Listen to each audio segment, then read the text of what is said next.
Sitcoms are weird, but a good weird. Back in the 90s and early 2000s, there used to be a lot of sitcoms. Some are good, some are okay, and some I'd rather forget. 2.5, man? More like 2.5 stars. But if there's one sitcom I've grown to love over the last couple of years, it would definitely be My Wife and Kids. Created by Don Rio in 2001, My Wife and Kids was an American sitcom that ran on ABC. It starred Damon Wayans as Michael Kyle, the father of a semi-dysfunctional upper-class family who ruled the household with a unique and distinct parenting style. Now, what I really do like about this show is that while yes, it is a comedy, it also wasn't afraid to be grounded in reality. That and the show's actually really funny. Not hilarious all the time, but it did have its funny moments. Who's opening for the Backstreet Boys? Shut up! Shut up! No way! Shut up! Shut up! No, shut up! Shut up! Claire, shut up. So listen, when do the Backstreet Boys tickets go on sale? Where's your brother?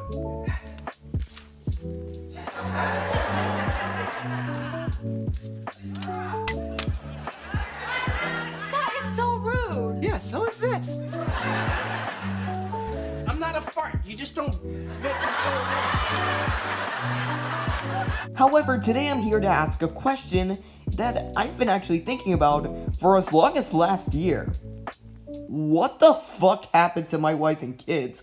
Like, seriously, at the end of season 5, there was this giant cliffhanger, and then, well, I think I'm getting ahead of myself.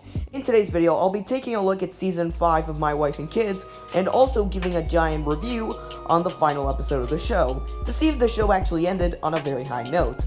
With that in mind, welcome to What Happened to My Wife and Kids.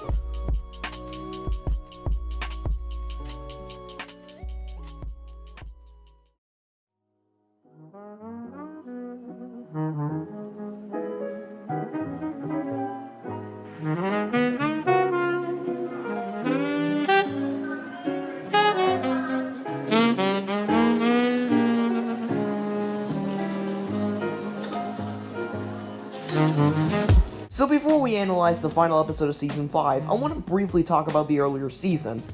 To me at least, Season 1 and 2 were basically the most basic sitcom can get.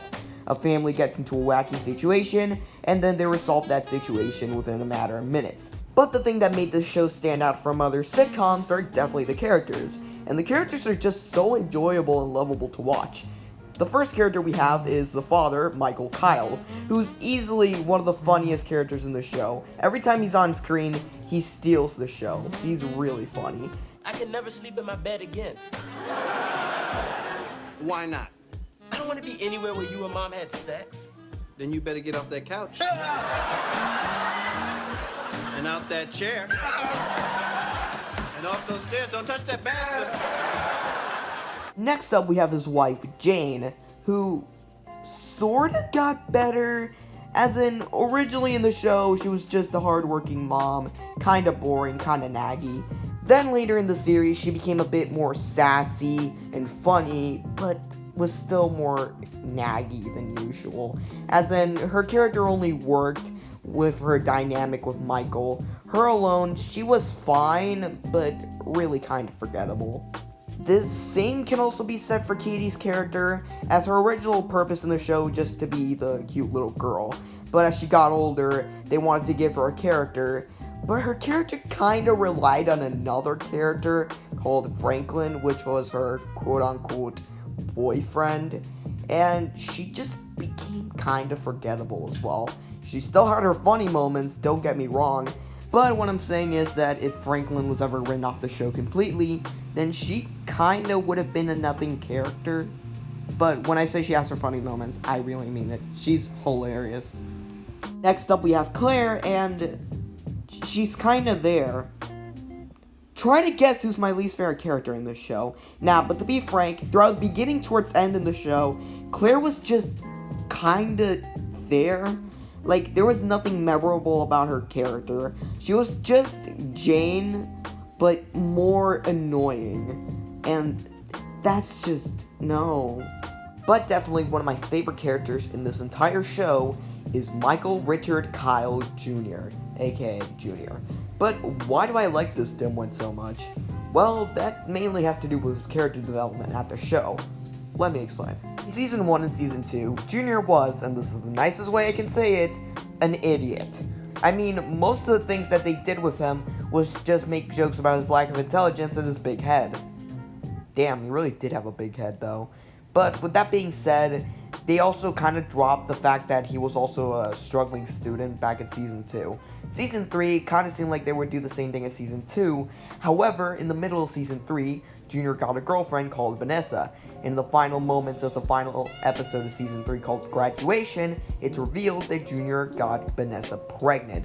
You know what? That makes us very sad, Junior. This is very disappointing. Look, okay, can you at least give us an explanation why?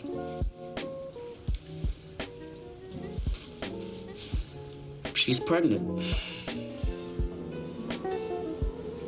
Which leads to the main plot of Season 4, that being Junior preparing to be a father. In the middle of Season 4, Junior does become a father, and early in Season 5, him and Vanessa eventually get married.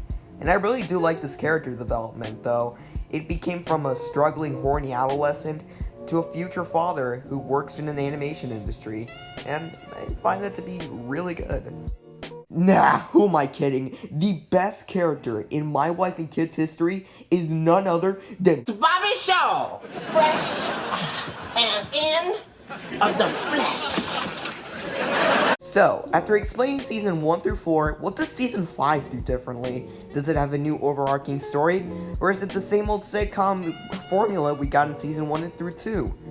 Well, kind of Season 1 and Season 3, as in, it has a lot of filler episodes, but yet it also has good enough episodes to end the series off. And speaking of series finales, let's not waste any more time and talk about the V story and why, in my opinion, not only is it not a good series finale, not even a good season finale, but in my opinion, it's a bad episode overall.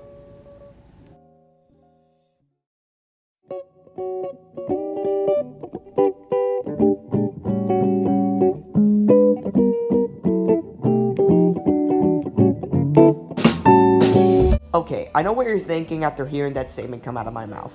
Oh, Manuel, you just don't like the V story because of the final minutes of the episode. Well, that kinda does have a factor to do with why I hate the episode, but that isn't the only factor. I just don't like this episode, not only because of the cliffhanger, because standalone, this isn't really that good of an episode. Alright, but let's just get that out of the way and talk about the plot of the episode. Okay, so after reading a news article, Jane wants Michael to get a vasectomy, but Michael doesn't want to get a vasectomy. That's it. That's the entire point of the episode. Alright, yes, the final episode does have a simplistic plot, but how's the execution? Well, not that good really. It's so boring for the first half of the episode, because it's just Jane telling Michael to get a vasectomy, and Michael telling her no, until in the half of the episode where he does go to where he gets the vasectomy, but then he's too scared of it, so he doesn't get a vasectomy, so he lies to Jane about it. You know what? It's simplistic, it's boring, and it really isn't that funny. But how are the side plots? Alright, so the first one is with Junior and his wife Vanessa fighting about the baby. Oh, so we're gonna get more insight about their relationship. How interesting. Well, in reality, it's just them fighting about Junior putting the baby to sleep faster. Because he does like a stupid dance. Yeah, it's terrible, but how's the second side plot? Okay, this one has to do with Claire and his boyfriend Tony. And Tony wants Claire to make him a hat, and then tells Franklin to make him a song so God can notice him.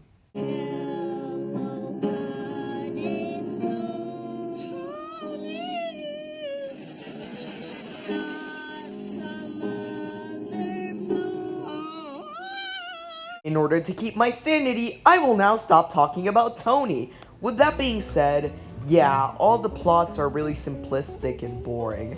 But how's the humor? It's actually not that bad. To be honest, I would consider it more or less hit or miss. When it does hit it out of the park, it's really funny. But when it misses... People only call you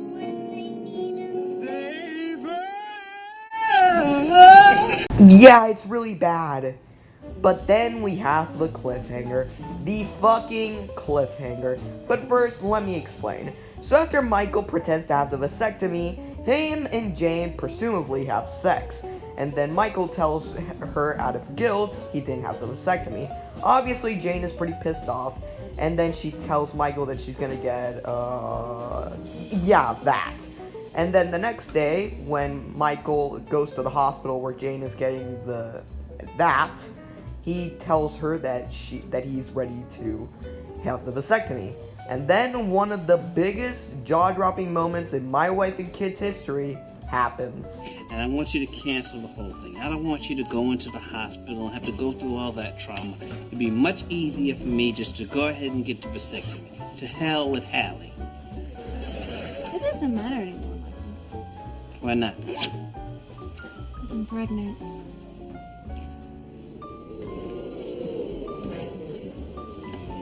And with that, the B story ends. Overall, I just thought that this finale was just so bad. The story and the side plots were just so mediocre and boring. The humor was hit or miss, and the cliffhanger just makes the audience wonder what's gonna happen next. But what did happen to My Wife and Kids? Well, here's an interesting story. The show got canceled hours after the V story aired. That's right, My Wife and Kids was supposed to have a 6th season, but ABC decided to scrap the show altogether. But why?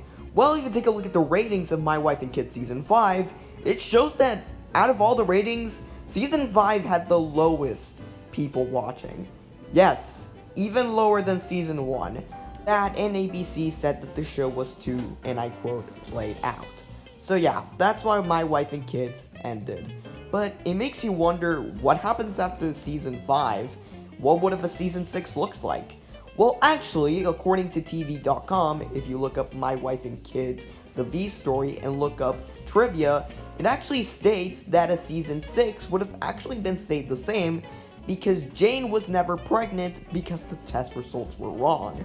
So yeah, that's pretty interesting trivia to know, but it's also pretty sad to see that the show just ended with a cliffhanger like that.